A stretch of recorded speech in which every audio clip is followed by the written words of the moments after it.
And howdy, howdy, howdy. Welcome back to SciTrek, your sci-fi TV and movie channel. And welcome back to Sci-Fi Sundays. Hey, Stormy. Hey. Stormy, Sarah, how are y'all? I'm doing well. Sarah Harris, how you doing today? Good. Awesome Can't complain. sauce. Doing all right. Good. Yes, sir. Mhm. Let me change this banner down here real quick because we are in the thick of it all. Howdy, everybody. Hello. I know one of us hasn't been able to check it out so far, but we got some sci-fi oriented kind of superhero things to discuss today, which is going to be a little bit fun. We'll see by the end of today's episode if you want to go see Fantastic Four. That'll be our gauge. Yeah? Yeah. Cool. Yep. Let's start it off like we've kind of been starting off the last couple of weeks. What y'all been watching over the last week or so? Foundation. A lot of Stargate Universe, since we're doing that on Wednesday. Just a little plug. What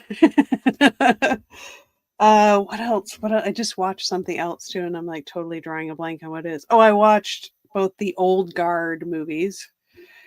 Was number 2 any good? It was pretty good. I enjoyed it.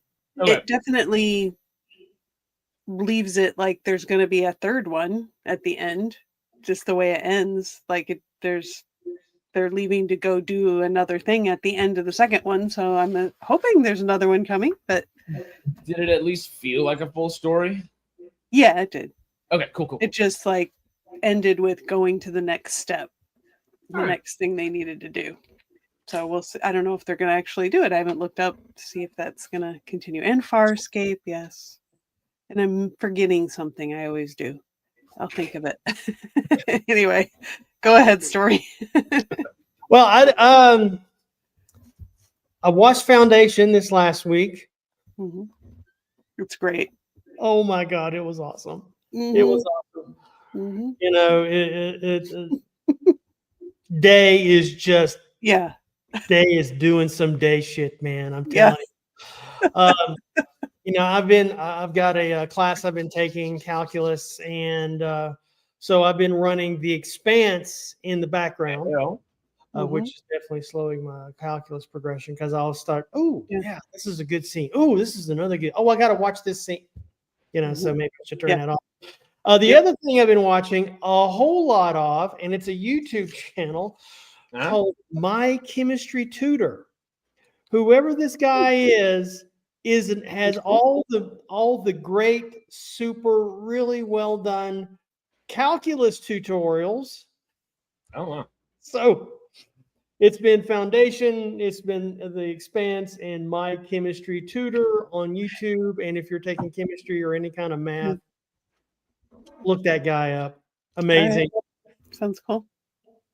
I literally have about 4 or 5 friends that are either debating or are getting back into school right now, so I might have to holler at them. Howdy, Donnie. Y'all liking that new profile pic? What is it? A reignition? Mighty Morphin Power Rangers? Looks like Zeus mixed with the Power Rangers. Kind of cool. Mm-hmm.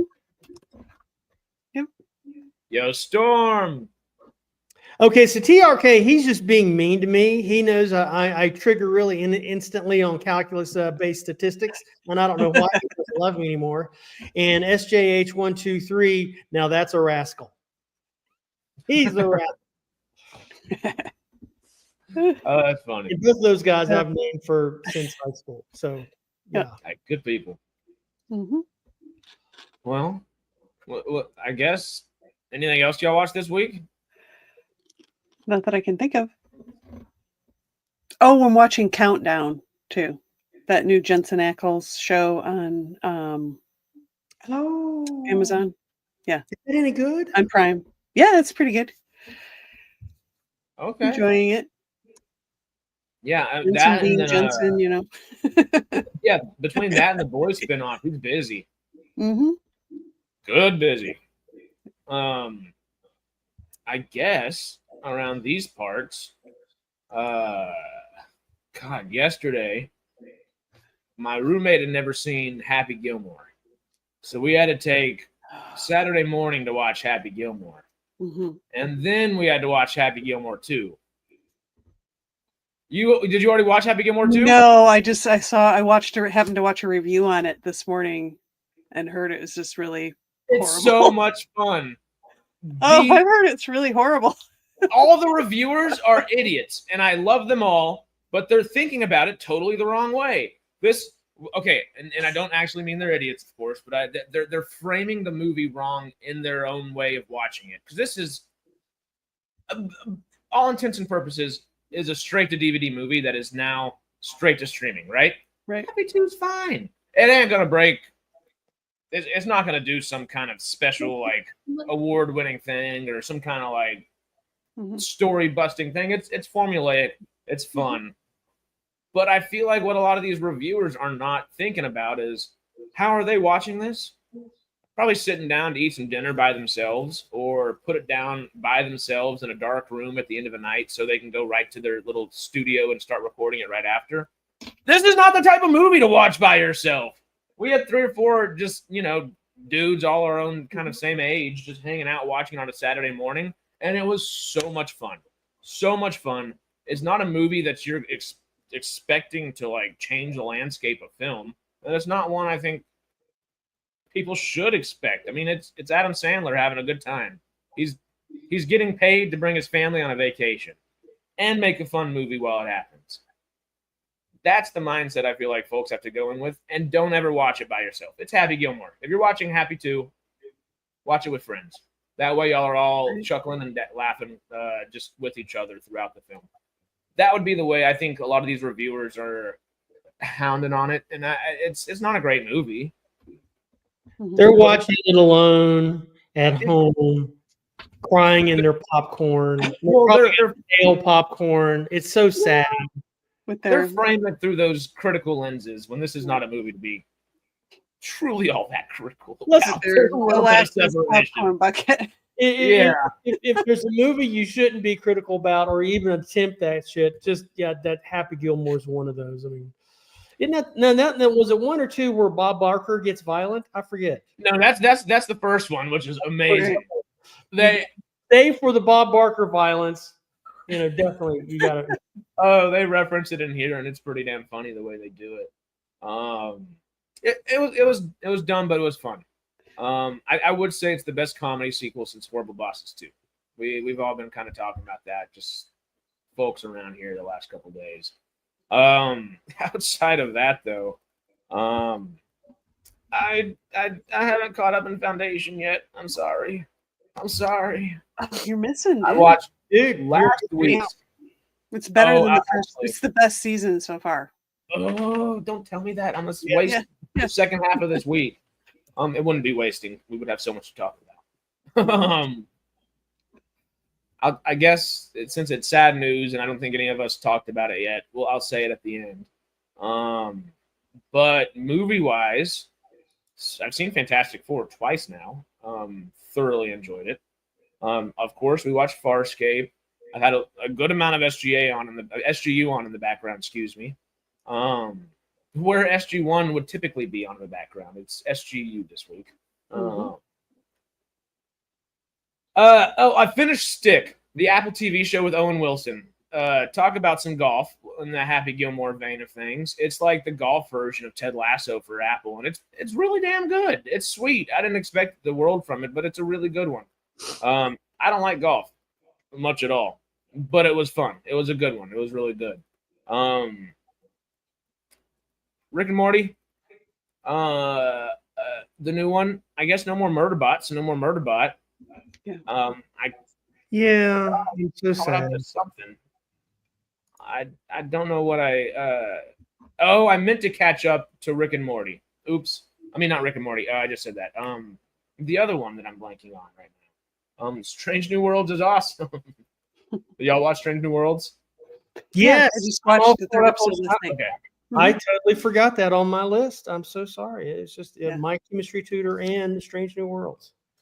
Okay, cool. If Jay was here today, I was so going to rag on him. Oh my God! But I guess it'll have to wait. Oh, we're gonna have a good conversation or two about some Strange New Worlds. The Doctor's my favorite character. He is one of the better characters, yeah. I guess outside of all that, It's Always Sunny in Philadelphia is the one I was trying to say instead of Rick and Morty. Meant to catch up on that, have not yet. But the one thing I didn't watch Friday night's episode, I caught up this week for last Friday night's episode. Resident Alien,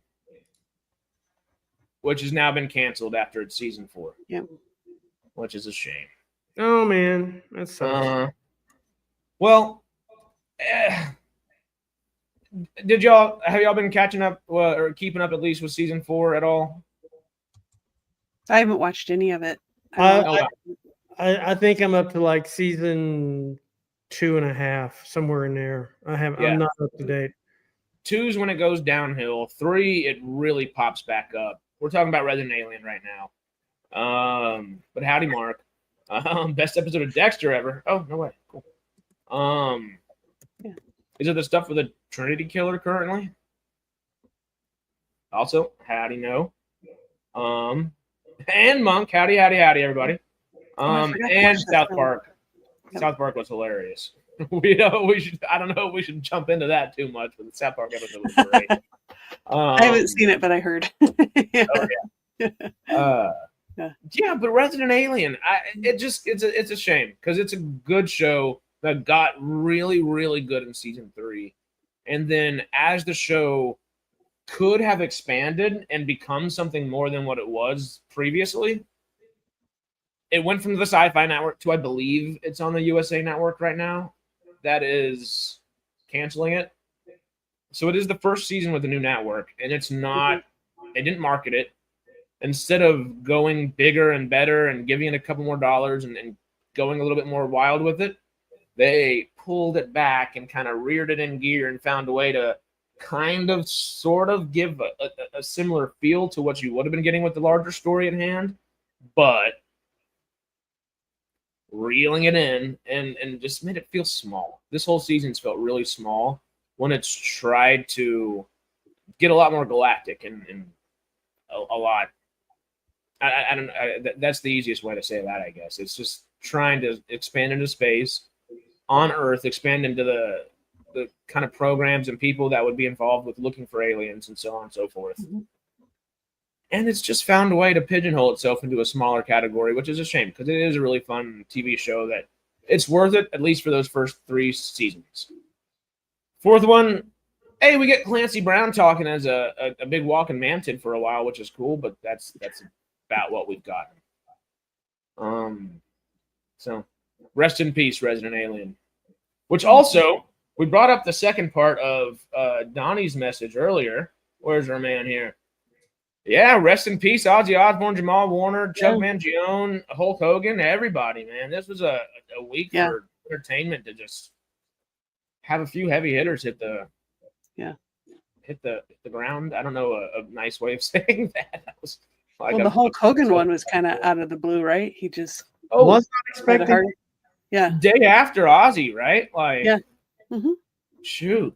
I saw a funny little meme this morning, and of course, our culture now exists of entirely memes.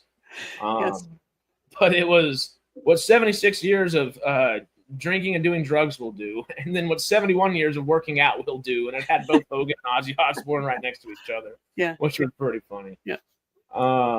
They die in 3s. Yep. Except for that was 4.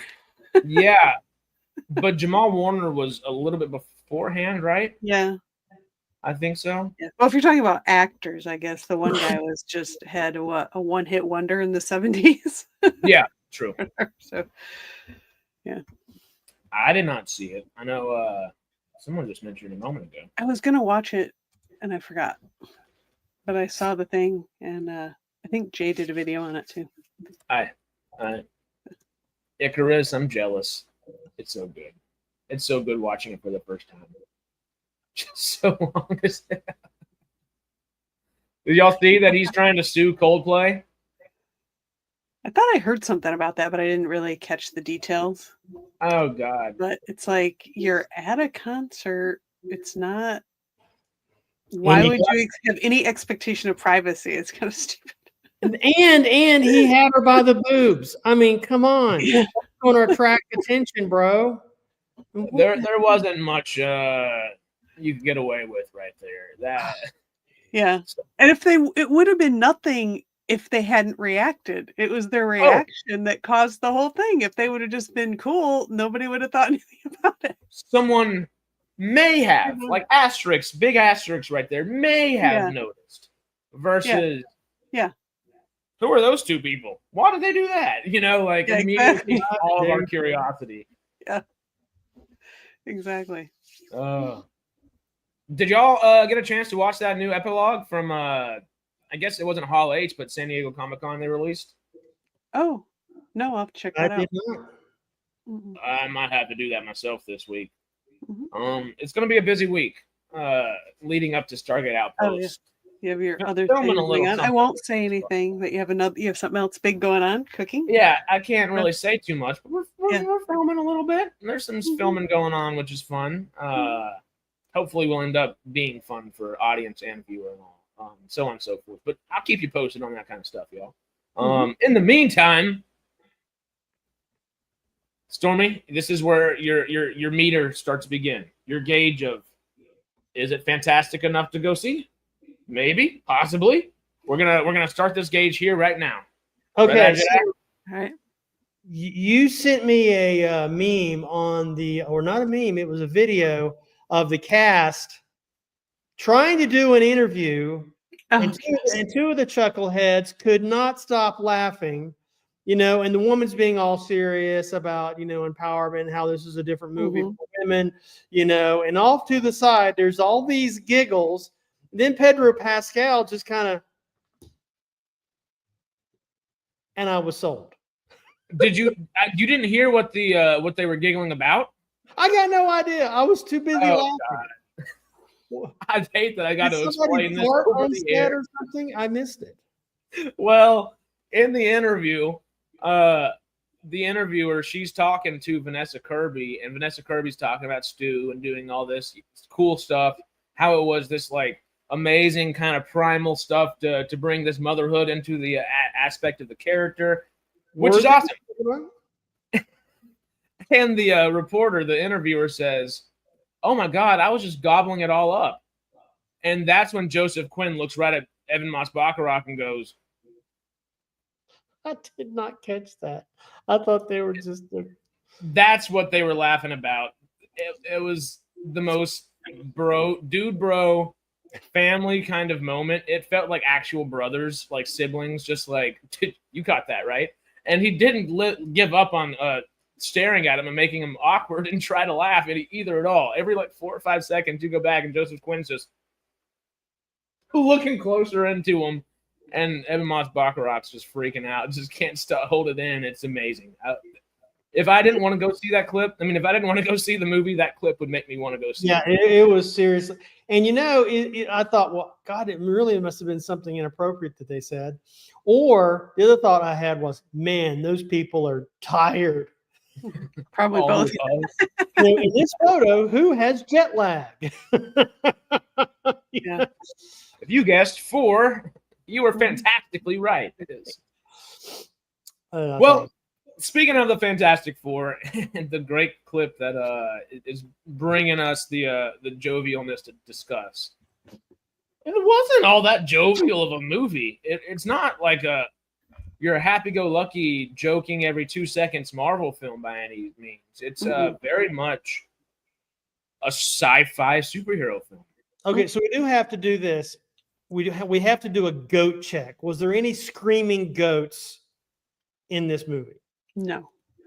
I'd even give you a -1 on that. Thank God. Okay, we're past the goat check. I think it's still approved.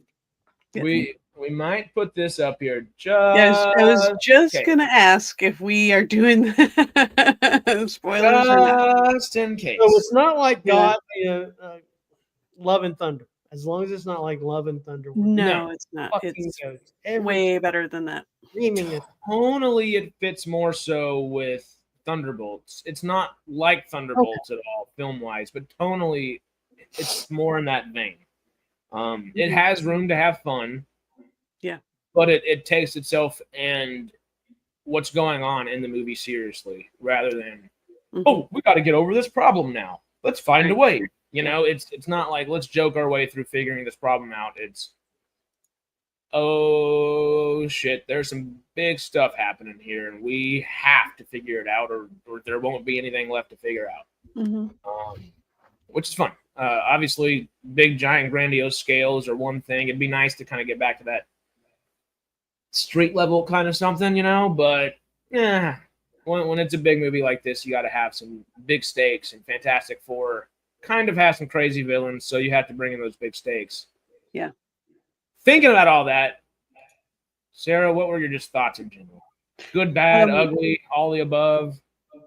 I really enjoyed it. I loved the whole retro future aesthetic, the kind of how everything was analog. I love that, you know, like when they get the message from space, it records it on a record. I love the whole analogness, and the whole retro feel of the whole thing was great. I loved every minute of that. Herbie's little eyeballs too. Yeah. Yeah, which was just the tape reels and stuff. It was really cool. I like that, you know, they gave Sue agency, you know, how she goes all mama bear at the end is great. Their baby is cute. Is it Frederick? Is that the name of the baby? Franklin or Frederick. Just like that guy in SGU season 1. Okay. He doesn't laugh a lot. Anyway, that was really cute. I loved kind of, you know, you felt like it was real stakes, you know, with Galactus coming to destroy the planet. They go see a planet be destroyed, so they know he can do it. And it's just her giving birth in space while they're trying to do this slingshot maneuver. It's really cool. Talk about a scene. I know. Yeah. My palms are sweating for them in space. I was like, oh my God. Yeah. So did that have any effect on the baby or not? They don't say. Maybe we'll find out. Anyway, yeah, I really enjoyed it. It was great. I will watch it again when it probably comes out on streaming. Yeah. It's definitely not perfect, but oh my God, it was a return to form. It was a return to form. And because our man Jay cannot be here today. So sad. I did get a direct quote from the man himself. Oh, good. Are you ready? Spill it. I will say it's there. Excuse me, I will say it's up there with the best of Marvel. And it's a hair better than Superman. You can quote me, and I have now. Yeah. I would say that too. You said that? Where now that's praise, man. I would say Superman was damn solid. I wouldn't call Fantastic Four great, but I'd call it damn good. I would put it a whole extra level above it, simply because they added a black hole in the movie that is actually utilized scientifically correct. And they actually painstakingly go to the actual way it would react to, like, just the way physics would react around a black hole, we see happening within the film. And they make it logically make sense as well. Rather than there's a black hole that's going to tear our planet in half unless we put it back together. You know, it's like, all right, I love it, but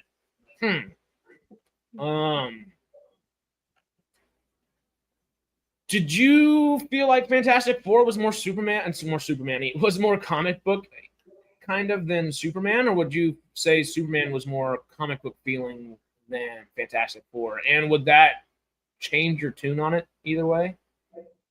Or either I think Fantastic Four was more comic booky. It kind of took itself more seriously, whereas Superman, where it's good, but it's kind of goofy, funny too. But that's kind of James Gunn. It's like with past Superman movies, you know, especially the Christopher Reeves ones and stuff, where there's kind of that silly goofiness. So they're good in that way, but definitely different vibes. I think Fantastic Four feels more like a comic book. I'm with you. I would not have thought that going into it. The way Superman feels after you see it feels like a comic book. You're like, all these bright colors just got washed onto the screen from the page. This is a lot of fun, but the way it handles itself, because Superman feels like a James Gunn movie more than it feels like a comic book at the end of the day. And James Gunn loves comic book movies, so there are inherently comic books and comic book movies.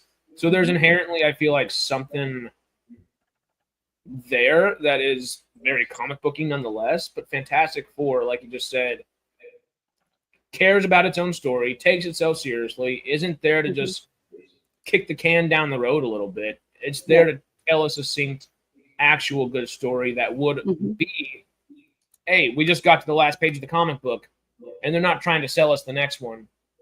Yeah, I'm gonna go buy the next one because this one was this good, you know? Yeah. It was not to be continued, which is kind of what Superman feels.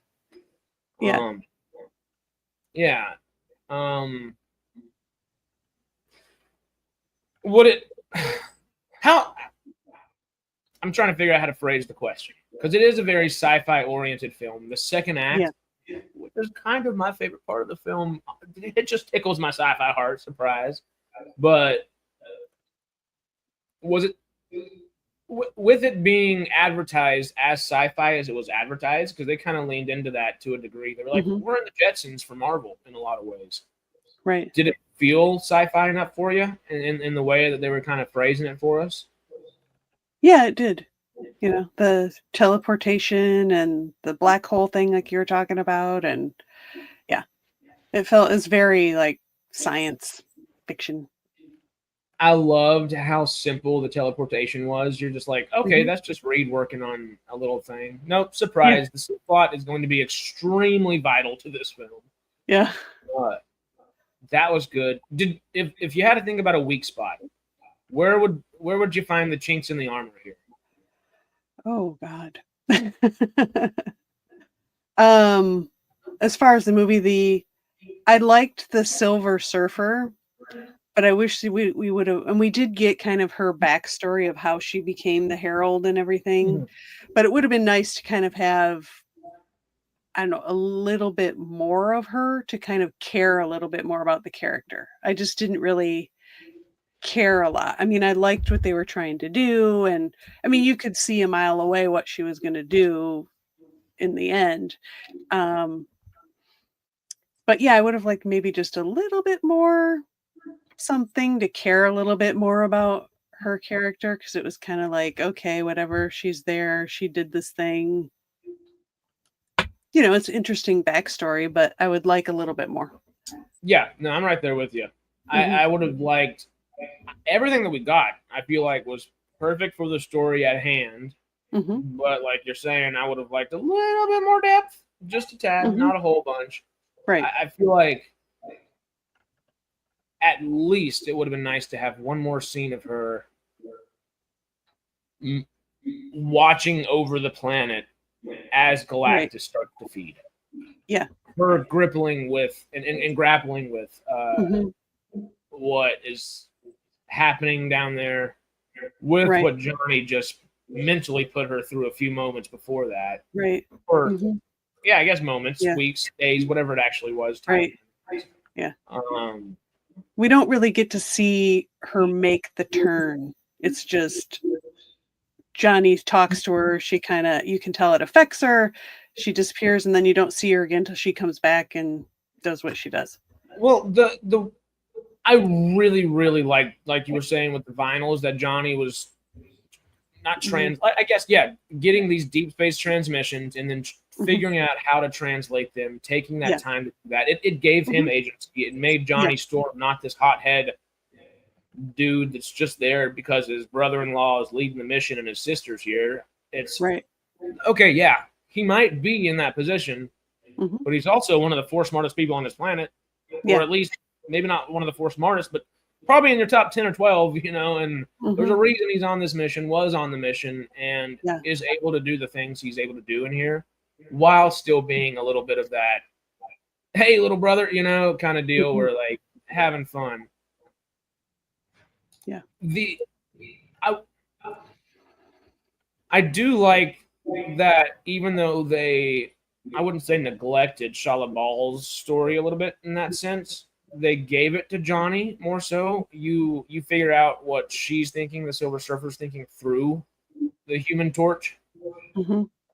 But I feel like both of them could have used a little bit more fleshing out. Not a Yeah. whole bunch. Yeah, it did seem like there needed to be a little bit something more there with that whole thing. Yeah.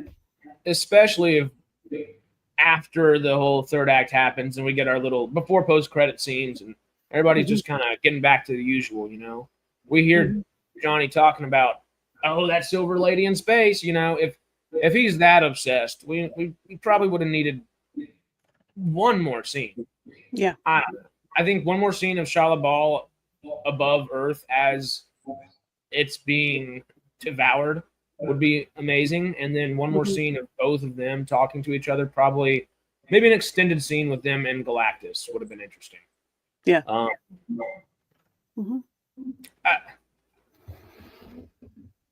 do you think about Galactus? I liked it. I thought it was a pretty cool design. I mean, at least they gave him like that purple hue.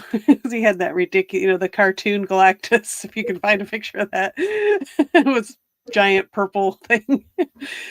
But so they did do, at first I thought, oh, they're not doing the purple, because when you first meet him on the ship, you kind of don't really see it's purple until he kind of comes to Earth, and then you see they do give him like the purple hue. But yeah, the cartoon version of him is a little ridiculous.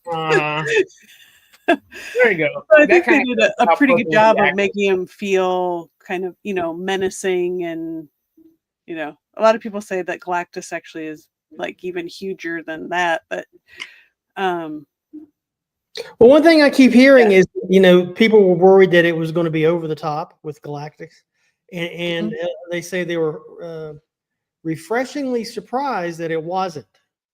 You know, and I would agree, because it's so easy for something like that to go over the top and go crazy, you know, and so the creators, when they get that narrowed down and get that tuned in to be, that really does spell success, I think. Yeah, no, it's a lot better than the giant space cloud we got in Rise of the Silver Surfer in 08. Giant space cloud. Even though the thing we're saying, I guess, most about like Silver Surfer in particular, because I would have liked them to flesh out Galactus maybe just ever so little more. Yeah, we don't really know what his story is really, just kind of there. Especially because he wants Franklin Richards the way he does. That's what makes me want to get just a little bit more backstory from him. But like Stormy was just mentioning, I do like that their approach was almost the Jaws approach with Bruce the shark. It's less is more. Yeah. Every moment that you get from Galactus and every moment you get from the Silver Surfer is daunting, to say the least. And that's because of that lack of screen time to a degree. So I get it, and it makes sense, and I think it works really well. But one thing my roommates and I and a couple folks that have just been hanging around have been talking about, especially with all the comic book movies this year, even with the not-so-good one, Captain America, Brave New World, I feel like every comic book movie that has come out this year could have used about 20 to 25 more minutes of just fleshing out some stuff. Yeah. Maybe they're trying to not, you know, because a lot of Marvel almost went too long in a lot of movies. So I think they're kind of maybe correcting that too much a little bit the other way. I'm loving it so far. But you know, there's still that, but we want more. As I feel like as comic book people always will say, we want more. Right. Maybe they'll have extended scenes in when they release it and digitally or whatever. That would be cool. Do you remember in the beginning of the film, whenever they're going through all of the different villains, I guess the Fantastic Four have already defeated by the time we meet them? You remember the super apes that are kicking around in there? Oh, yeah. That was funny. Kind of funny. Yeah. That was supposed to be Red Ghost, who they mentioned. Yeah. Was played by John Malkovich and had an entire role cut from the film. Oh, wow. Maybe they'll put that back in. would you have liked the first act? Well, a bunch of the test screenings said they didn't like the movie, and this is supposed to be a big kind of a recut, kind of a final recut before they put it out there. Mm-hmm. And as much as I love John Malkovich, I don't see how a villain. And actually, you know what? Maybe that first act is kind of. The first act is pretty expository, you know, in the sense it's just explaining a lot of things to you.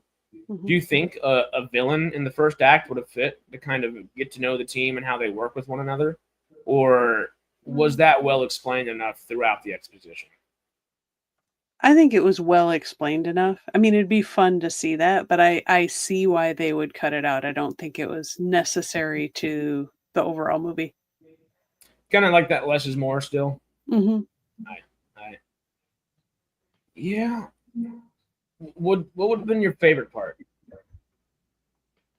Oh man, I think when Galactus arrives on Earth and is walking around, and you know, when they finally defeat him, that's pretty cool how they do that. So, that's that's probably my favorite. Yeah, that taking a step. Yeah, that was good. For anybody that meant absolutely nothing to most people, but for the ones that have seen the movie, they were like, ooh. Cool. Leonardo point for a second there. That was a great moment. Yeah. Oh, God, I'm trying to think of a moment because I put you on the spot to give me a moment. I'm thinking the entire second act. You keep working at that. The what? You keep working at that. You know, special moment.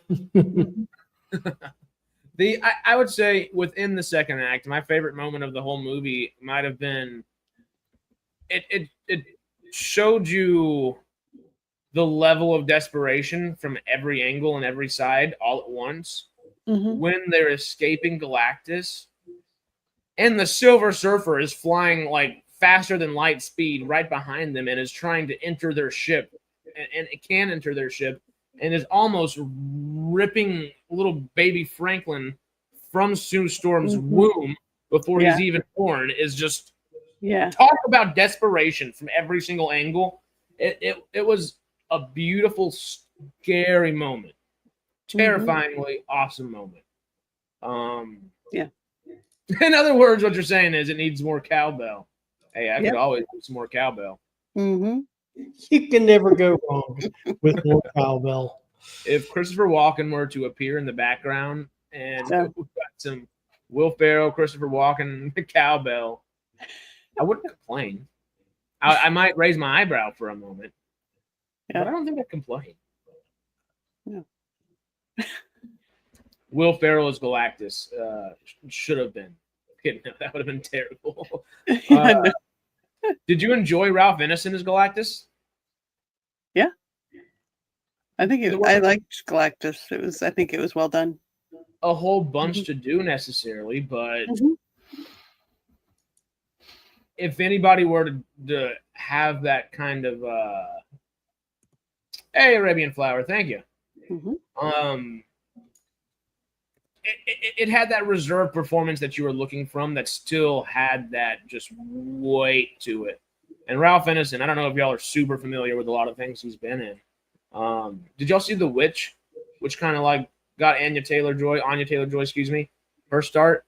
No, I have not. It's the guy that did The Lighthouse and Nosferatu, right? No, yeah.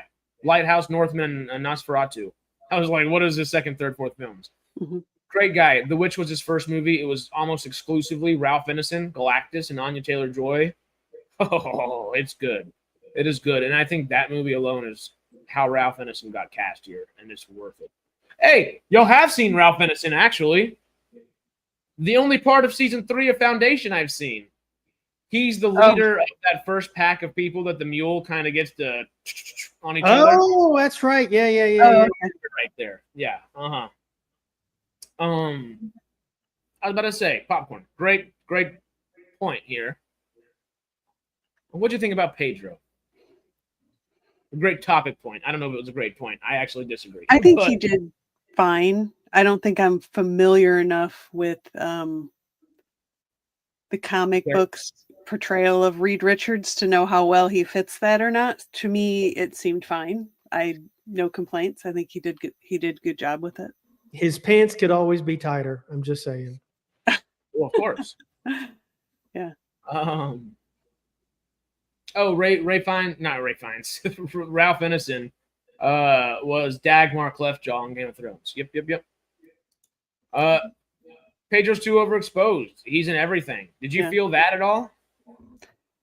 I get why people are saying that. I just kind of push that out of my mind and just like, okay, I'll just look at what his performance is in this. But yeah, he is getting a little bit overused. I would agree with that. The two movies that I've seen on the last Thursday and this past Thursday and the week before it, were both Pedro Pascal movies that I went to go see. It was Ari Aster, then Matt Shackman right after. I did see Eddington, I guess. We talked about that last week anyway. I'll take the populist stance on this one because Pedro is a freaking phenomenal actor. There's a reason he's in everything, and it's because he's as damn good as he is.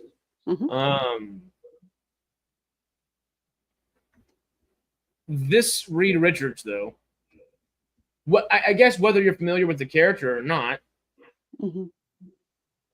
does it feel like it could have been played by anybody? I feel like this, as just mundane as this role was written, this didn't. I'm so glad Pedro's the actor he is because it brought some greatness out of it.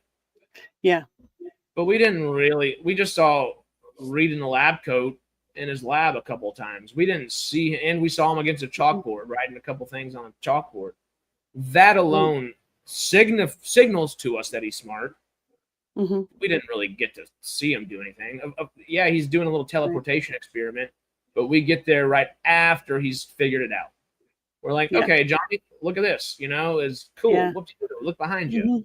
The way he was written, it could have been played by any of us if they would have dyed our little hair white right there and the rest of everything just the color Reed, giving us a good wig.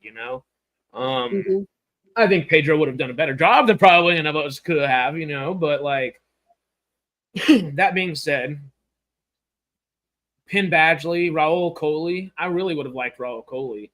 But Penn Badgley and a couple others, I feel like this would have been a better film because I don't think Pedro got people to get out of their seats to go to this movie. I think there are people not going to see this movie possibly because of Pedro. It kind of had the opposite effect of where, oh my God, comic book movie fatigue, superhero movie fatigue, Pedro Pascal movie fatigue right now, I feel like letting an actor that is less well known have this moment to shine might have even moved the needle for me a little bit on this film higher. And it's a high rated film for me. I think it's really a good return to form for Fantastic Four. I don't think for Marvel as well. It just totally could have been anybody playing that character. Went off Pedro Pascal after he allegedly complained about having to keep his helmet on and Mando getting too big for his helmet. Boots. Yes and no. Like, I get it, but also, I don't know. If Reed was played by other actors. I'll be right back. We'll enjoy some graffiti. I do love that pencil. It's so cool. I just don't know. If it would have been played, the character of Reed Richards, by anybody else, do you think it would have? Hey, with spoilers walking around down there, would it have spoiled the film a little bit, or would it have maybe imbued it with a different little? If it wasn't, you think Pedro adds to it the character or not? I don't think he adds anything to the character, if I'm being honest. Right. I just think he gave it a real solid performance. Yeah, he does a good job with it. But like you're saying, there wasn't really any outstanding thing he does. He just kind of is the the leader of the group. So he goes to the podium. He comes up with, I mean, he does come up with the whole teleportation idea that draws the Earth together to do it. Of course, that ended up being a huge waste of time. But anyway, yeah. But that's, I'm glad you said that though, because every time he comes up with an idea, how does the idea get, I guess, detailed out? Mm-hmm. No, I shouldn't tell you this. I shouldn't tell you this. I shouldn't tell you this. Okay, I'll tell you this. Right. That he has sort of the, how do I want to say it? The cold logic of the problem of, like, you know, having to do like the horrible thing. Like, you know, Sue kind of accuses him of, like, or he admits to thinking about the idea of giving up the child or whatever, which it's like, yeah, you would. For me, you would have to weigh that option. It's like, okay, your kid or billions of people. What do you know, how do you even make that decision, you know? That's not one you want to make, but one that he has to digest one way or another. Mm-hmm. It would have been nice to have seen more of that digestion happen. Because we effectively, I guess, don't see Reed being smart. And that would, I guess, be one of my the faults of this film is we don't see Reed actively engage his intelligence. We are being told that he actively has engaged his intelligence there and again and again and again. Yeah, I agree. Yeah, I don't know. I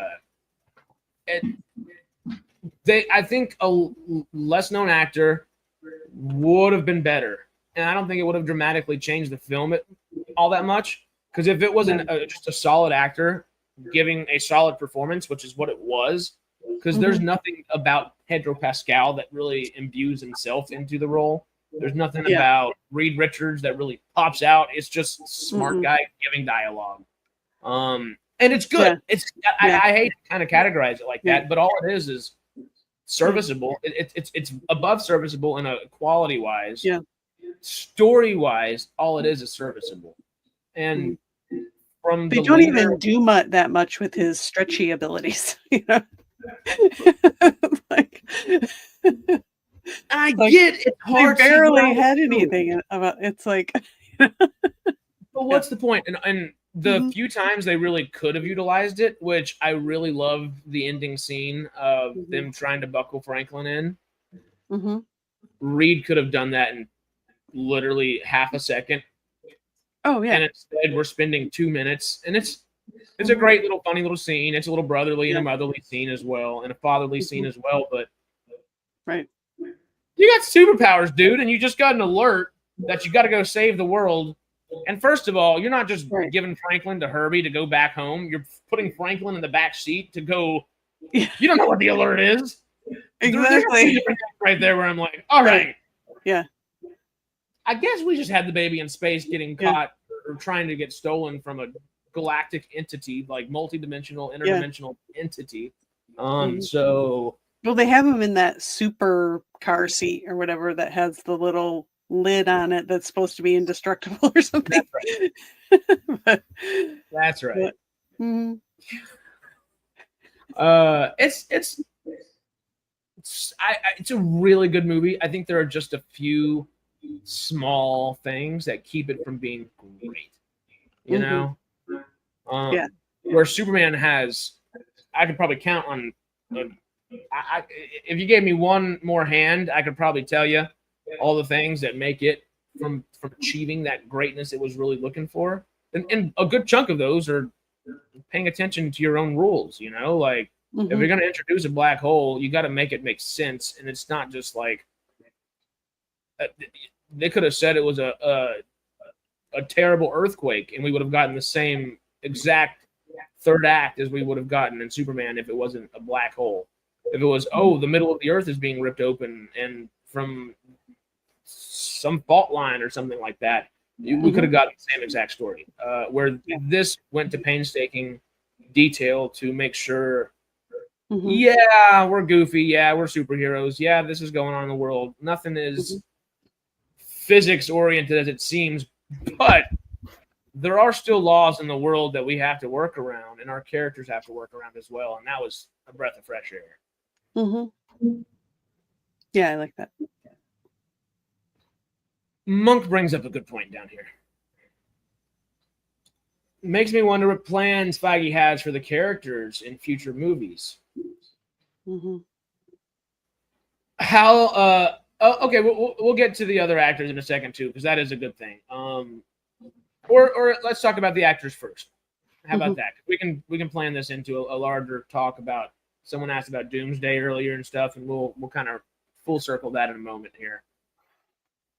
We talked about Pedro. How is everybody else? I think it was good. I love. I think they did Sue Storm like really well. You know, they gave her.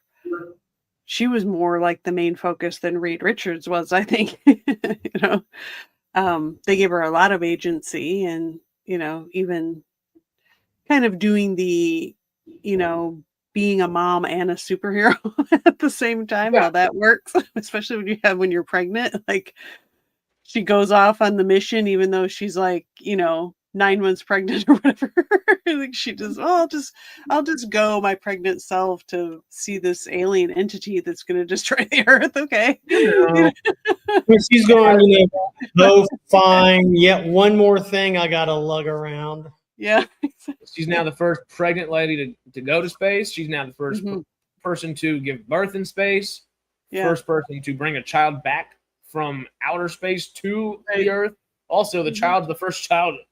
Also, all of these, and you know, going in. Yeah. It'd be interesting to see what their kids' powers. You know, I mean, I guess comic book people know better than I do, but you know what they're going to do with the kid, how he develops. There's a reason that post-credit. Did you stick around for the post-credits? Yeah. Yeah, I saw that. Yeah. Or the first one? Both of them, yeah. Okay. Yeah. Yeah. That's going to tie into that a lot. Yeah. Franklin is going to tie into what's coming next in a huge way. Even Stormy's getting the act. Love, live the thing. Long live the thing. Love, laugh the thing. I liked his rock beard. That was cool. Yeah.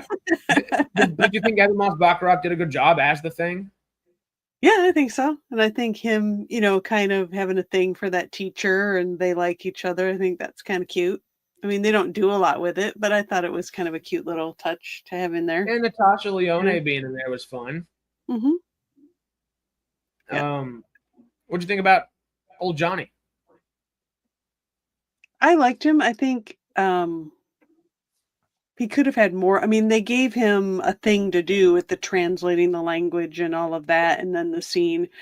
So I like that because it just seems like in other Fantastic Four things I've seen, like Johnny's just kind of there as the hot shot. Oh, I can fly around and become a flame, and you know what I mean? Like he didn't really have any brains behind it. It was just like, oh, he's just there because he can fly or whatever. Where, you know, they gave him some like, okay, no, he actually has a brain and figures this out. And, you know, you could say like his talk with the Silver Surfer really like is the reason they win in the end, really. Oh, 1,000%. Yeah. Yeah. So I think they did a good. They didn't make him too much of like a ladies' man or an arrogant jerk like they've done before. So I like that he was more of a balanced character and they gave him some agency. I liked that. He still had the air of arrogance to him without actually being like wasn't over the top. Yeah. Simply put, he wasn't a dick, which was nice because previously it's kind of how it's been played off. Yeah. But like you said, it felt more well-rounded. I thought Joseph Quinn did a really good job. Part of me still would have loved to see that Dacker Montgomery, the other Stranger Things actor that was kind of going for the role. But Joseph Quinn is, I think, going to be one of the great performers of this coming generation of actors. Oh, better than Chris Evans' Human Torch? Oh yeah, I think so. Yeah. 10 times out of 10. I thought Evans' portrayal of Torch, he was a whiny little boy, man. I mean, that was one of the criticisms it has of that version. Is that like, man, can he stop whining? Just please for a little. Captain America never whined, and he had America's ass. I'm just saying. Yeah.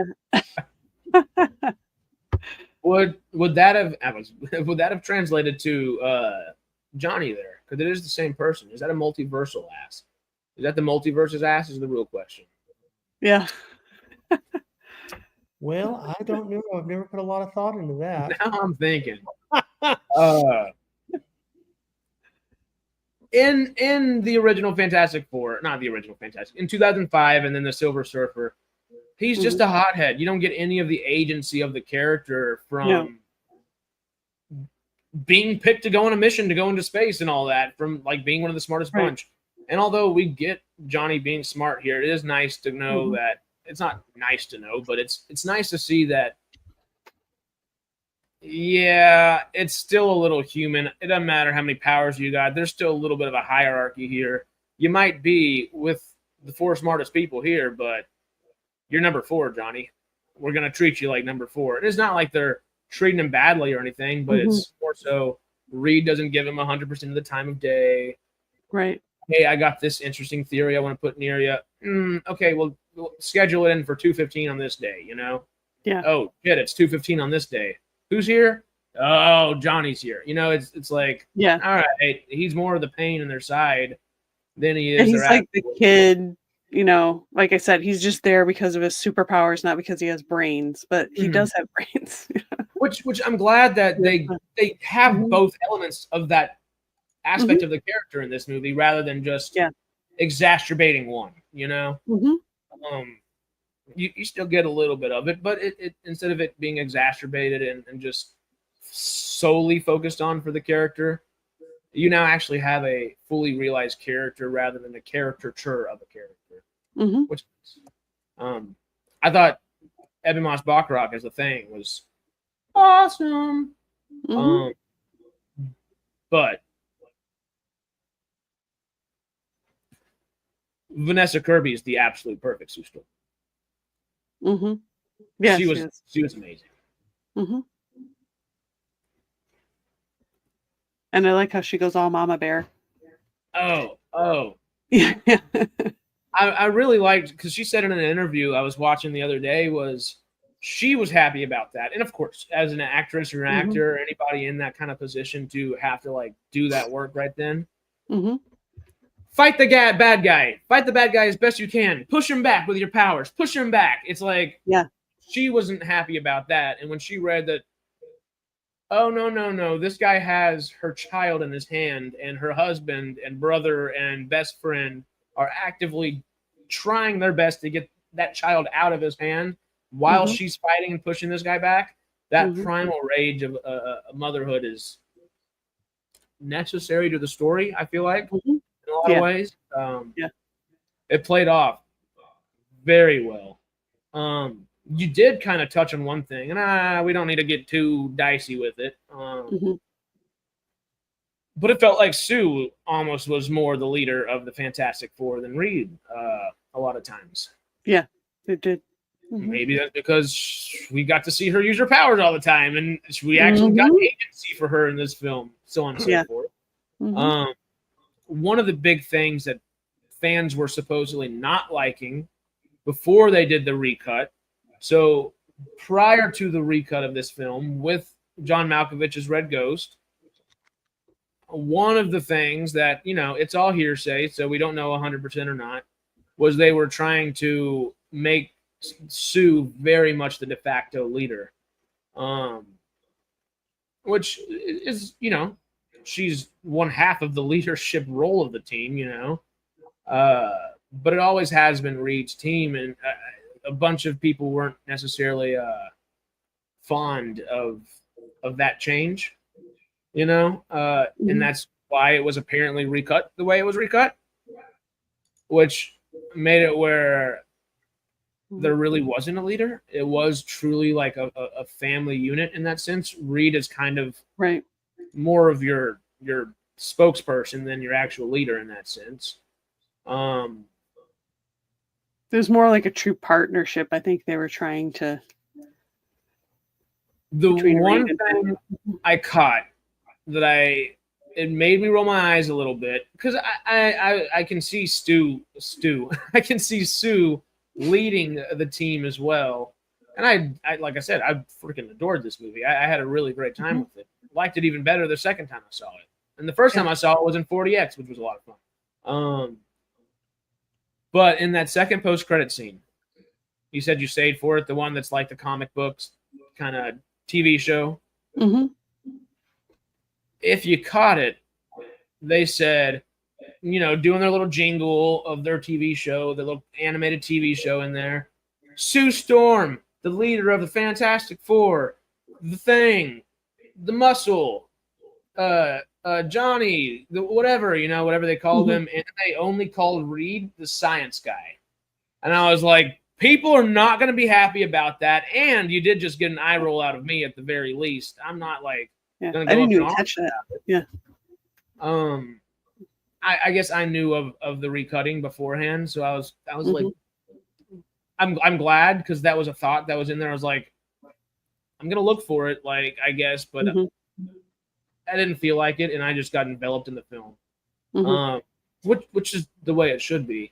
But that post-credit scene was like, so there was a different cut of this film at a different point, huh? I just found that interesting. Did you like those post-credit scenes to kind of work our way into? It was nice to see, their son grown up a little bit, and it was a little. She was going to get a fly flew by the book, and then you see the first was Charles Darwin. You don't see who it is that's talking to their son. I mean, because he's holding the mask or whatever, but they don't show who it is. I mean, we already know, but Vanessa Kirby confirmed. Yeah, it's RDJ. Yeah. So we do get Doom in a credit scene. Franklin, the cartoon was kind of cute too. You said what? The cartoon was kind of cute. Oh yeah. Besides, I guess calling Reed simply and only the science guy, I wouldn't mind actually seeing them make a little like X-Men 97 kind of style cartoon about Fantastic Four and give us those 4 years worth of stories that we've missed out from not knowing these guys, Right. Give first season, make it about the Red Ghost or all these other Giganto and all these other different villains we got there that they mentioned in that opening sequence there. There's a lot of Jessica Alba talk going on in the chat. They cannot stay on topic to save their lives. God help them. Well, they're on topic. It's a Sue Storm topic. Yeah. She was okay as Sue Storm. It just didn't stand out to me. It was kind of bland. I don't think the writers gave her the justice the character needed. Yeah, I agree. I think someone mentioned Michael Chiklis earlier being a really good Ben Grimm. I like Michael Chiklis as Ben Grimm. Yeah, he was good. I still think Evan Moss-Bachrach did a little bit better because it wasn't just kind of like jokey caricature version of something. Right. He was more like he felt more like a real, I mean, he is a real person, but he felt more like a real person than in the other. Yeah. But that was just the way it was written. It wasn't, the actor did a great job with it, but yeah. Wait. Sausage, not sausage, likes eggs as well. Oh. Is it a full breakfast over here? Yeah, maybe. Uh-oh. Jessica Alba in Sin City's great. Stanley's so good. I love Sin City. Oh, yeah. Talk about something that feels comic booky. Oh yeah, that's just straight up. Yeah, it is the graphic novel. Just great. Yeah. I thought Evan Moss-Bachrach did great as the Thing. Maybe just a little bit better than Chiklis, but I think that was due to the writing as well. Because Chiklis at least was like, he was the heart and soul of those movies. He was the only one who actually went through like true character development. I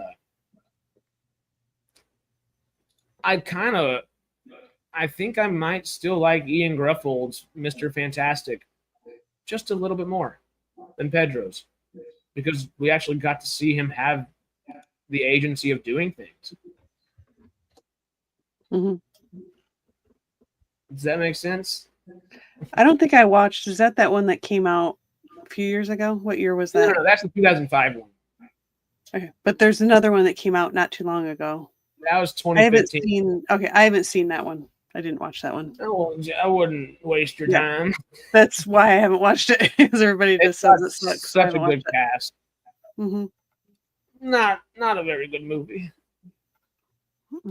Stormith McBear, how are thou?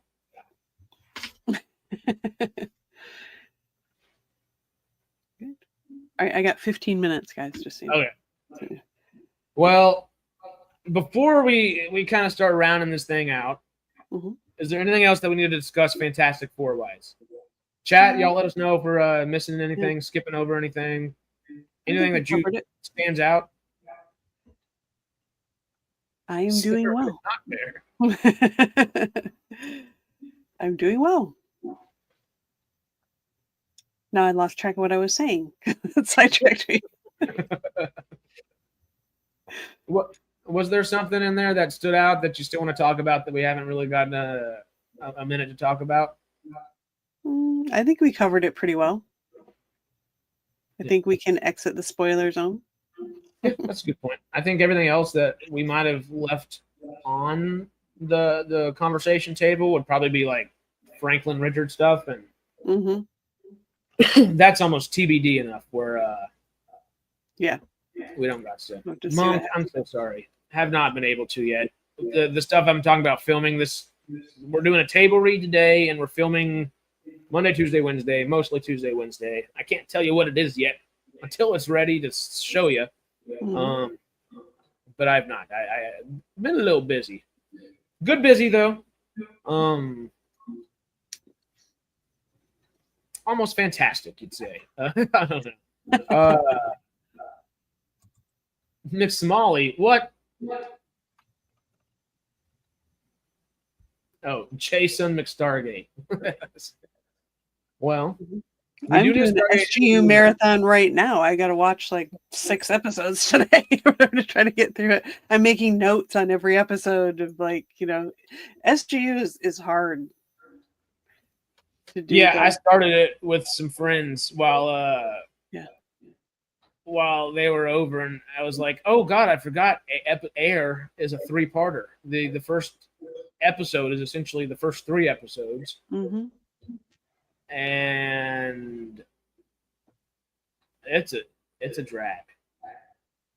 It's a drag. I do like it a lot. I like everything they're bringing in. Yeah. Oh, but it's a drag.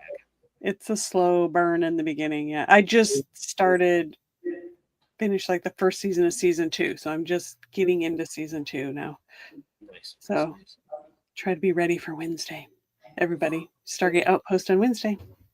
Hey, our best and favorite scenes from each character. Or I think we listed out 10 characters. I think we got to 11 because we had to add James in there, right?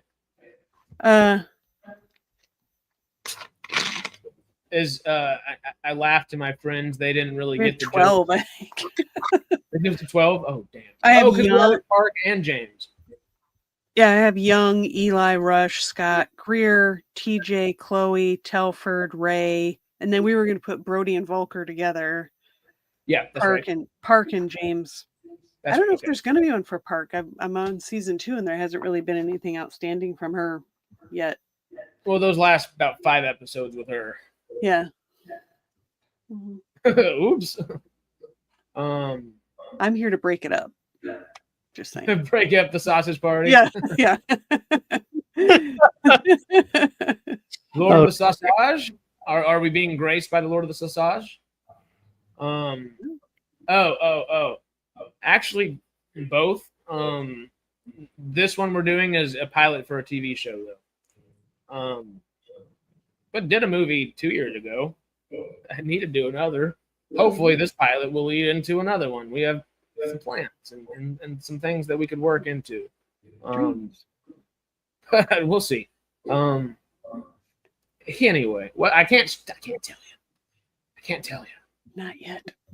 I actually, if you join this and we hop off, then I can tell you. But I can't say it in public right now. Yeah. Is it Stargate? If only. It's the fantasy version of Stargate. No, it's not. I wish. No, I will actually say something, so I'm gonna have to. Somebody bring it to a new topic. That's not fair. I know. We'll know soon enough. By September is the plan to let you know. Yeah. We only gotta wait a month. What movie did you do? It was a little independent film called Getaway. Not a huge thing or anything like that. Oh, it's not on anything. We're actually looking for it to get released still. I don't know. I could use some eggs, but I could use a sausage. But we just haven't found one yet. Hello. Hello, sir. I want pancakes. Hang on. I want pancakes. That's better. It's not vertical now. There we go. There you Hi, are. Stormy. How are you, Matt? Or Mr. Good. Sausage? How are you? I'm doing well. The nights you say? There's a lot of background. There is about this. Oh, yeah, shit. Hang on. Now he's a quiet sausage. He's like muting the TV real quick. Send it to me. I'm in my living room. That's why. Hey, yo. Okay. Got the whole family about? Y'all watching anything cool? Mm-hmm. No. No. No. You got to get people back on Stargate. Mm-hmm. We'll bring everyone to Fantastic Four. I'm watching SG-1 again after I finish Stargate Universe. This is the second time, like in 6 months or whatever, I watched Stargate Universe, and I'm like, I want SG-1. Yeah, it's like I want the happiness back real Yeah. quick. The silent sausage. Mm-hmm. Is that better? I made him turn it down. Yeah. Oh yeah, that's a lot. Yeah, much better, much better. Is that, okay. The silent sausage is dangerous. That was great. Have you had the chance to watch Superman yet, Matt? Have I what? Have y'all got the chance to check Superman out yet? No, I want to. I really want to. I think you'll enjoy it. You'll have. I don't have much chance of checking anything else. I'm still broken. Right. The back is still cracking. I don't know. I was trying to find a good little alliteration to say it didn't work. I'll just scan him with my tricorder. Hey! That fixes it, yeah. It doesn't have the little remote thing. Well, You know, you can scan it. Sarah did bring some show and tell. Yeah, I might have to wait till another time because I got to go in a few minutes here. So. Okay. In here, I got to bounce here a little bit too. Mm-hmm. Yeah. Well, Mr. Sausage, we may be parting ways here. What shall be the way that we should part? The good folks of SciTrek, our wonderful chat. How shall we part then? Can you give us any wise words? Pity not the blind man, but pity yourselves, for he shall see the light before you. Sounds good. Wise words from Senor Sausage. It's from the prior on Stargate. I literally watched the episode last night. It was such a good quote. I knew it was from something. Well, with all that being said, Fantastic Four was a damn good time. Y'all check it out, and over the next couple of weeks, we will continue to discuss it. Same thing like we've done with Superman over the last couple. Anything else kind of crazy happens, y'all holler, let us know. Are y'all watching Resident Alien? Are you sad that it's canceled? Will you Kind of fight sad. for it to be uncanceled? Sad. There are things sci-fi oriented to be thought of at the moment, which is always a good thing. Mm-hmm. That being said, we've got SGU. We've got Stargate Outpost talking about SGU coming this Wednesday. SGO talking SGU. And then I don't think we have a Radical Wasteland because we did that this past Friday. So we do have an off week for Radical Wasteland. Got some fun stuff planned for the next go round there. And then we'll see you for Farscape Treon on Saturday. And Sci-Fi Sunday next week. Yeah. And we're going to have to figure out, that's going to lead us into a little bit of a hiatus. I'm going to be out of town for a bit. Yeah. There might be some traveling going around and along for everybody. So we'll figure out exactly what August is going to look like. And we'll keep you posted after that first week. Oh, I can't believe it's August. How did that happen? How did August almost get here? I know. It's crazy. How? Yeah, it's in 3 days. What?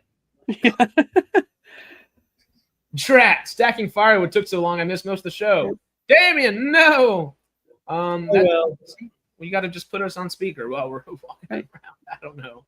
You can rewatch it. You can always got a good rewatch for you. As many times as you want. Well, all that being said, we've minded our P's and Q's. We've got our laundry list. We've done our housekeeping. Matt, could you be our prior one more time? Hallowed are the Ori. Hallowed are the Ori. Hallowed are the children of the Ori. That needs to be our Hallowed are the grandchildren of the Ori. Hallowed are the second cousins of the Ori. Hallowed are the extended family of the Ori. Hallowed are the Ori's nasty neighbors. Knee. That was the way to do it. Knee. All right. We love y'all. We appreciate y'all. We will see y'all this Wednesday on Stargate Outpost. Y'all be good. Thanks for watching. Appreciate it. Yep. See y'all in half a week. All right. Adios, y'all. Bye.